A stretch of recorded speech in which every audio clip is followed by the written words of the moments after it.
E, de repente, no decorrer do atendimento de um partilhante, pode-se perceber que ele não é autor da própria história dele. E o filósofo clínico, ao perceber isso, o que ele deveria fazer? No mundo de hoje, a maioria das pessoas não escreveu a própria história de vida, não são autoras da própria história. A maioria. Característica de época. A maioria das pessoas teve uma história que foi escrita pelos pais, por uma cultura, por uma religião, por uma sociedade, por buscas que não eram necessariamente delas. Isso é muito comum, muito comum. E isso não é errado, isso não é feio, não é mal.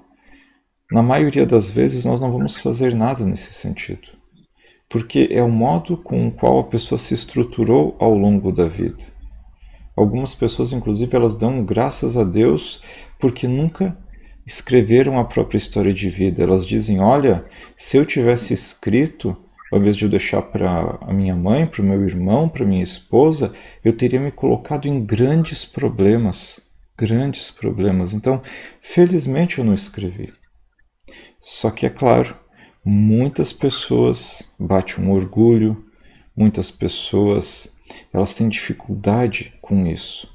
E algumas, elas não percebem que elas escrevem muito mal, que elas não se conhecem, que elas não fazem ideia de para onde deveriam ir.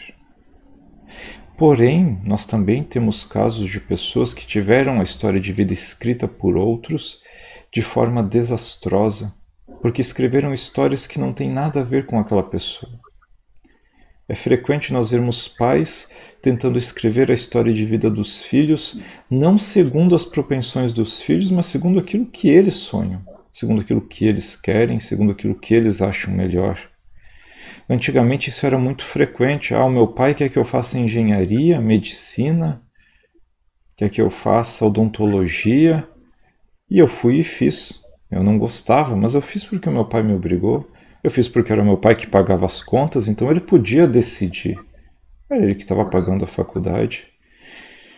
Muitas vezes nós vamos ajudar a pessoa a se tornar autora da própria história de vida. Nós vamos ajudar a pessoa a escrever novamente a própria historicidade. Então, às vezes nós vamos entregar as rédeas, o volante para essa pessoa. Só que nem sempre, porque às vezes é muito pior eu fazer isso. Algumas pessoas, quando assumem as rédeas da própria vida, elas ou começam a desconstruir tudo que elas demoraram uma vida inteira para construir, ou elas começam a ir na contramão, ou elas se envolvem em um monte de problemas.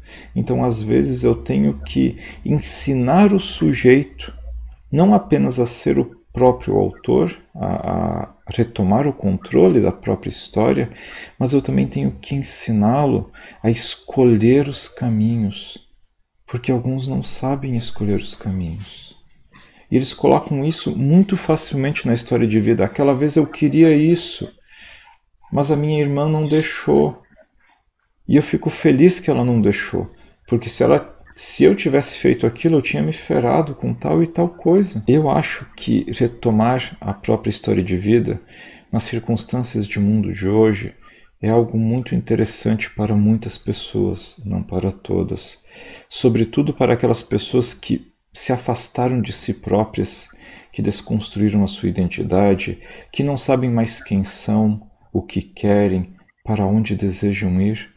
Pessoas que estão muitas vezes vivendo como robôs, como autômatos. Pessoas que simplesmente estão vivendo por viver, que estão acordando de manhã, tomando café, indo trabalhar, voltando para casa, assistindo novela e indo dormir, por exemplo. Então, para essas pessoas, é muito indicado que elas voltem a escrever a história de vida, ou que elas entreguem isso nas mãos de alguém que saiba escrever ao modo delas.